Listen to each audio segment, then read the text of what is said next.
To change caption text size in Windows 11 Home, right-click on empty area on the desktop, and then select Personalize.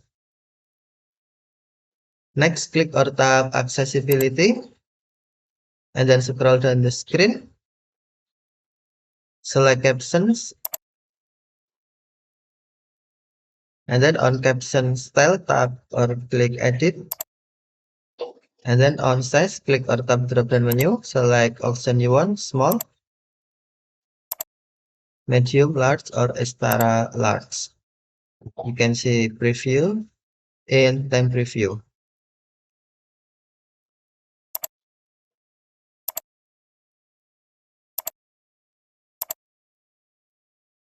Okay, thank you for watching. Have a nice day.